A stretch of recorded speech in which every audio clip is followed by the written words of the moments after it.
E-invoicing is here, and it's transforming how transactions are recorded and reported. But what does it actually mean for you as a customer? In this video, we'll walk you through 3 common customer scenarios, so you know exactly what to expect. If you're a regular retail customer buying goods for personal use, things remain mostly the same. Here's what you need to know. You'll receive a standard receipt or normal invoice at checkout. No need to submit the invoice for tax or claims. It's mainly for your personal record keeping. Some stores may now offer digital receipts instead of paper ones. But overall, your shopping experience won't change much. If you're purchasing on behalf of a business and intend to claim the expense, an e-invoice is essential. Here's how to stay compliant. Request an e-invoice at the time of purchase. Ensure the invoice includes your company's details: company name, address, TIN number, SST number, and registration info. Make sure the e-invoice is validated by LHDN. You can scan the QR code to confirm authenticity. Submit the e-invoice to your accounts department for reimbursement or tax deduction. Keep all digital records for audit and compliance. Tip: always check if the seller can issue a valid e-invoice before proceeding with your purchase. What happens if the seller isn't required to issue an e-invoice? Let's look at 3 common situations.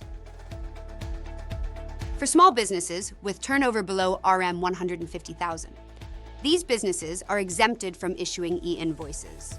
You'll receive a normal invoice or receipt. This document can still be used as proof of expense. No LHDN validation required. No self-billed e-invoice is needed. If you're dealing with sellers or service provider not in business, for example, individual landlords. For example, if you rent an office from a private landlord, they're not engaged in business. You, the corporate customer, must generate a self-billed e-invoice on their behalf. This acts as your proof of expense for tax purposes. If someone is your employee receiving salary and commission for supplying services to you, they're not considered a business. No e-invoice is required from them. You also don't need to generate a self-billed e-invoice as payments are already processed through payroll. PCB, EPF, and EA form compliance already apply.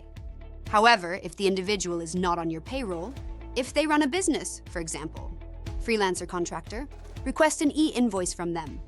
If they're not in business and performed a one-off task, for example, handyman work, part-time cleaner, you must generate a self-billed e-invoice on behalf of them.